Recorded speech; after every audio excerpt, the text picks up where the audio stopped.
Okay, I think we'll make a start. So what I'll do now is I'll get each panelist to introduce themselves in turn so that you know who's on the panel and how they're involved in the project. And then we'll take you through a presentation to update you on the project and what's involved and where we would like your feedback. And then there will be an opportunity for questions. There is a Q&A tool at the bottom of the screen. And if you click on that, you'll be able to write your questions in there. As an attendee, you're automatically muted. But if you would wish to ask a question and vocalize it, please just raise your hand and I'll unmute you. So if I can ask each of the panelists now to just introduce themselves in turn, please. I'll start with myself. I'm Louise Bradley from ECF, and I'm here to facilitate this process. Ailish, would you like to introduce yourself? Hi there, I'm Ailish Collins. I'm the planning consultant on this project. I'll be working to prepare and submit the planning application, and I'm working alongside everyone else in the team. Great. Scott, would you like to introduce yourself? I'll pass on to Richard. Sorry. Okay. Hi, my name's Scott Payne. I represent the client and we are the landowners there at Vestry Street. And I oversee the team. Over to you, Richard. Hi, I'm Richard Bayliss. I'm the lead architect on this project. I work for Studio Kyson, and I'll be the one presenting the scheme to you in a few moments. Jan, would you like to introduce yourself? Hi, I'm Jan Donovan. I'm one of Ailish's colleagues. Apologies, I don't have a photograph or video, but I'm one of the planners on the team. Great, thank you everyone. So Richard, if you could now share your screen please, so that we can take everyone through the presentation.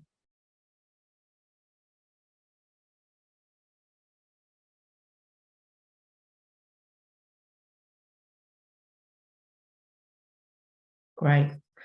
So the first slide is from me, and I've pretty much said it anyway, but this presentation lasts 10 or 15 minutes, followed by your answers using the Q&A tool. You can submit answers in writing or raise your hand, and then I'll unmute you so that you can ask them. If there was more than one of you, we would ask you to ask those questions as succinctly as possible to give time for others. But as we only have one attendee, I think the floor is open for you. Just to let you know that we are recording this session so that we can share it for transparency on the project website. Panel have already introduced themselves, so over to you, Richard. Thank you. Well, thank you for joining us on this webinar. It's great to be able to just share a bit about this project with you. As I said, I'm the architect on this scheme. So what I'd like to do is just give a high level overview of the project, on the understanding that we can go into more detail with the Q&As as necessary. You're probably very familiar with the site, but just to summarise the existing situation. This is our site just here in yellow. Can you all see my mouse? It's just to be clear. Yeah. This existing site here, built up of 2 stories, single-storey, 2-storey buildings. We've got the existing Simmons bar, cocktail bar in pink here. On the side of that is a single-storey donut hut. And our site also incorporates 3 of the single-storey units to the west. We are part of a sort of an existing run of low-rise buildings, but as can be seen from on this visual around us, predominantly every other building is sort of 3, 4, 5, 6-storey or more. This is the existing, some photos of the existing bar. I won't dwell on it too much, but worth just pointing out, I think these are tired-looking buildings. They need some life. This area, if you see bottom right, is a photo of the rear of the site. There's a lot of antisocial behaviour that goes on here that you may or may not be aware of. You can see that from the graffiti, and the council in recent years have had to put in some gates to stop people going down there.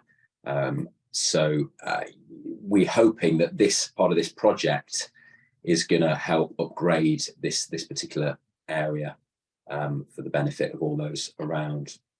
So in terms of where we sort of went in terms of a design, it's worth understanding our situation within London, and more appropriately within the sort of Old Street area. Here we are in red. This is our site. To the west, we have the Old Street roundabout and all the buildings around it, which are kind of represented here on the left-hand side, very tall 21st century recent high-rise developments that are either completed or on site at the moment. That makes up the kind of Old Street area to the west, but to the east, over here in sort of pinky orange, that's the outline of the South Shoreditch conservation area. So what we recognise to start with is that we are in between two different types of areas. We've got the Old Street, tall buildings, modern buildings. We've also got the Shoreditch conservation area that's a lot of older buildings, heritage buildings, Victorian warehouses, industrial feel, and we are slap bang in the middle of those two areas. It's our job, it's the role of this building is to mediate between the two of them, and I'll explain how we've done that, or at least attempted to do that. The visual in the bottom just shows the general trajectory of architectural building heights in the area. So moving on, expanding on that, what we started to do was consider three bands of development that exist, recognizing what exists there at the moment. We've got at the bottom a pre-war band, which is your kind of 2, 3 story buildings. Generally that's the makeup, 2, 3, 4 story buildings, that's the makeup of the conservation area. Then you've got the post-war band of buildings, thinking about the sort of 1960s high-rise residential blocks that came about after the war with the housing, the need for housing. We've sort of set that up between sort of 3 to 18 story buildings. And then of course you've got those high-rise 21st century skyscrapers here. We're looking to mediate between the 21st century band represented in Old Street, and then the pre-war band with Shoreditch conservation area. And here we are in the middle, around 15 stories. This is our proposal, this is our elevation, and this just touches on how we're attempting to do that mediation in the architectural form. You can see here we have a step at sort of 5th story level, and that's sort of setting that pre-war datum that sort of exists broadly there. The height of our building at the very top sets the sort of post-war datum, tying in with these other taller buildings as well. This is for an office scheme. However, it's worth just pointing out at this stage that five or so years ago, we had a residential scheme approved on this site. It was a 10-story scheme, and it provided 17 residential units. However, firstly, it's worth pointing out we are in a core employment area that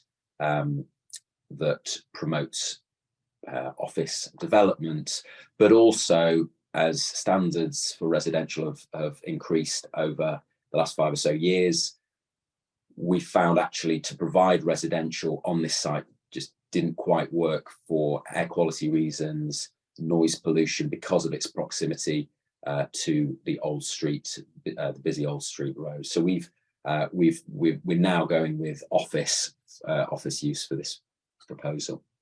So this is the scheme that we're presenting today. Some key points there on the left-hand side. So we're hoping this is, as I said, an architectural focal point that mediates between Old Street and Shoreditch. It's a high-quality, sustainable office development with opportunities for additional use at ground floor. I'll come on to that in a moment. But we really hope that this project, amongst other things, promotes further regeneration of the area to help us improve the area as a whole for those that are working and living here.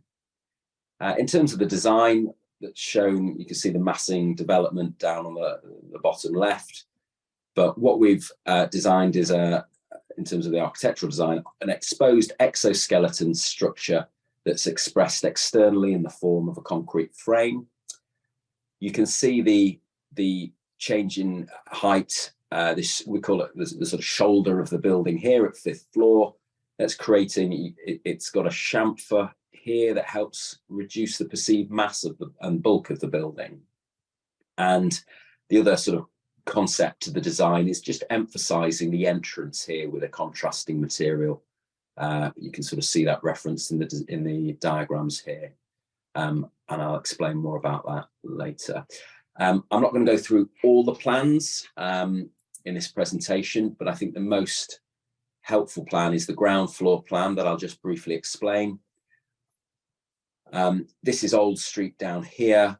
We have Vince Street here, and this is the back courtyard service area at the moment. We've got access to garages that serve the residential block at the back.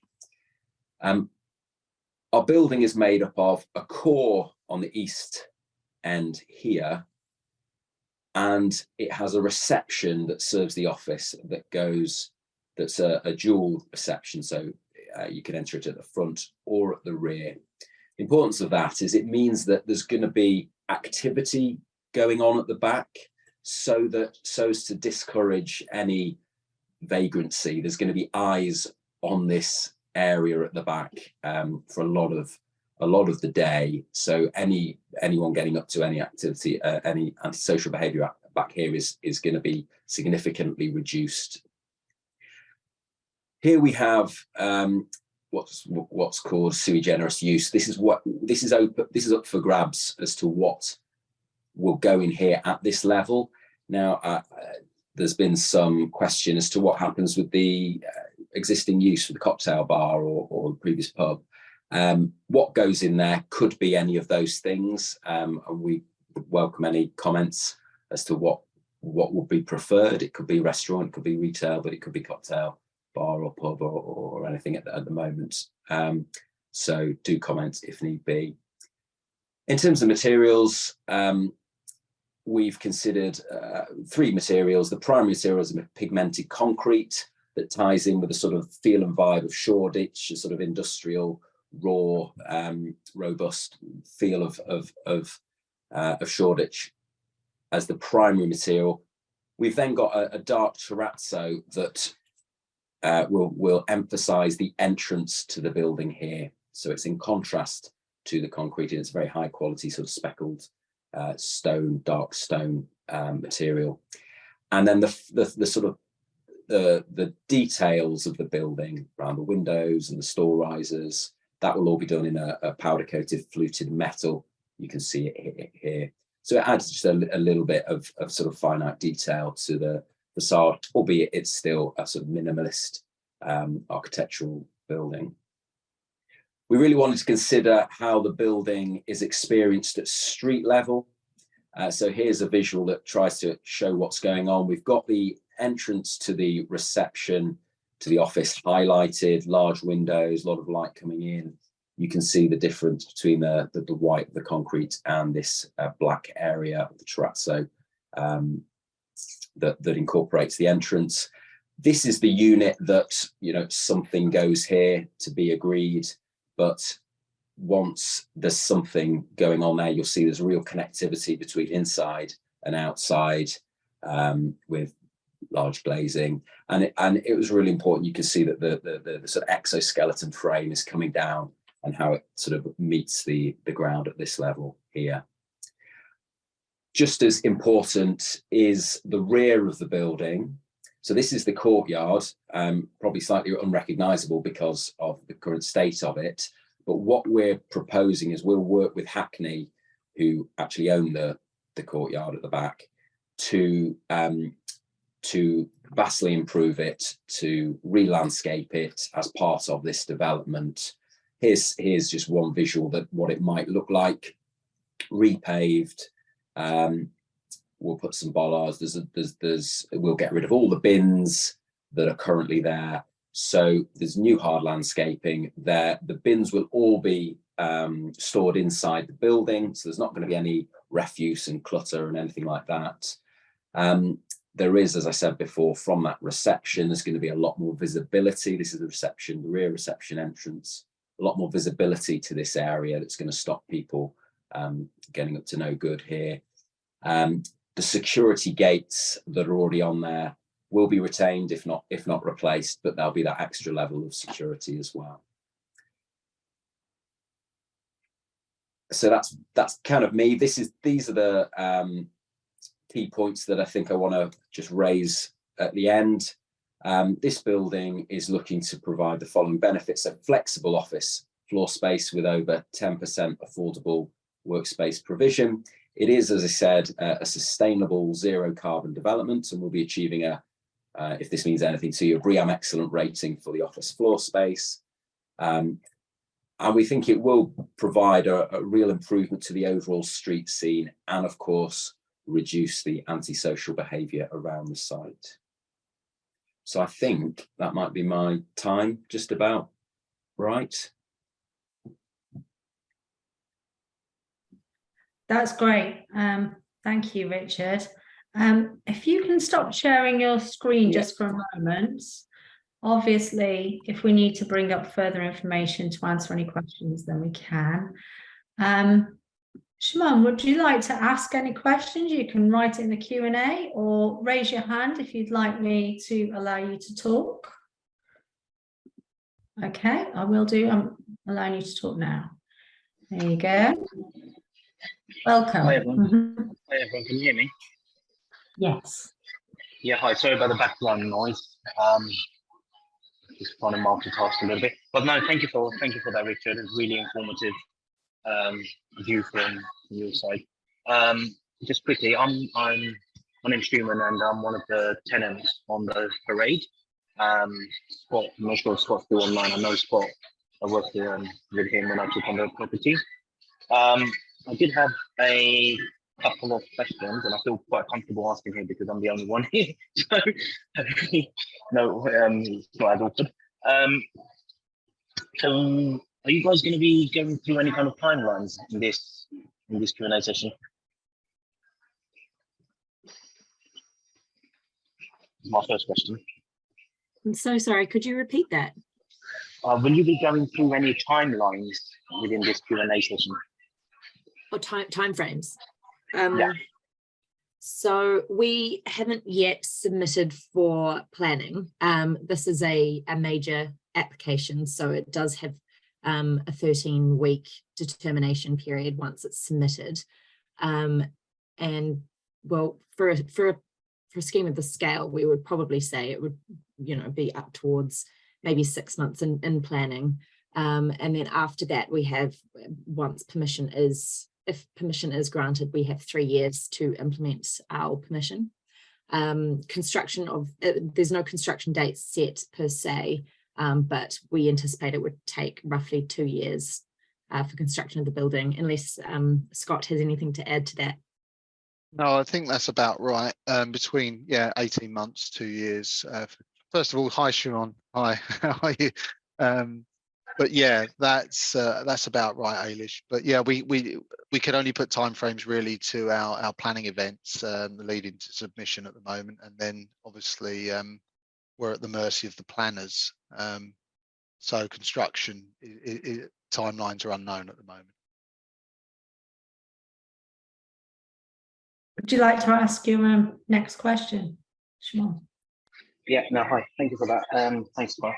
So just going back to that point where once you've done the planning permission, it will be 3 years to complete the project. Is that correct?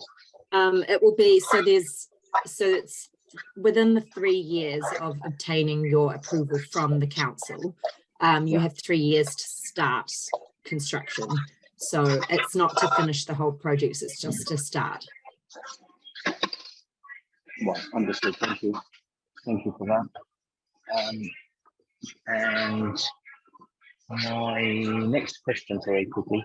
I know the landlord owns the parade of shops, including the unit that I lease at the moment. Can I check, was it considered at all to extend the building all the way to the end? If not, why not? If you can answer that or not. I can answer that, Shimon. And unfortunately for us, we don't own all of the units. So there's a tenant back there that, you know, it's outside of our gift to develop over the top and bridge over a unit, as you'll appreciate. So, and also, you know, this scheme has a limited impact on the residential behind from a daylight sunlight perspective, and extending the scheme across the parade, if you like, in its entirety would have more of an impact than we wish to admit on that housing development. Understood. Thank you. Are there any future plans that you're aware of where it might be going a bit off topic, to, apart from the unit that the landlord does not own, the other units, including my one, to build anything in there? No. Okay. That's, I guess, a positive, but I guess not such a good thing either, because yeah, the building down in obviously is quite outdated as well. No, no, I don't think I've got any other questions, guys, at this time. That's all. That's all from me. Thank you, guys. Thank you, Shimon. Thank you, Shimon. That's great. What we can do is we can share with you Richard's PDF, because we have your email address post this webinar, and we'll also put the webinar recording on the website. There is a drop-in event tomorrow in the area. Are you aware of that? I am. I will try my best to make that. Right. Then there's a further opportunity to just talk to the team face to face. That's it. Thank you so much, everybody. Thank you all. Thank you, All right. guys. Thank you. you.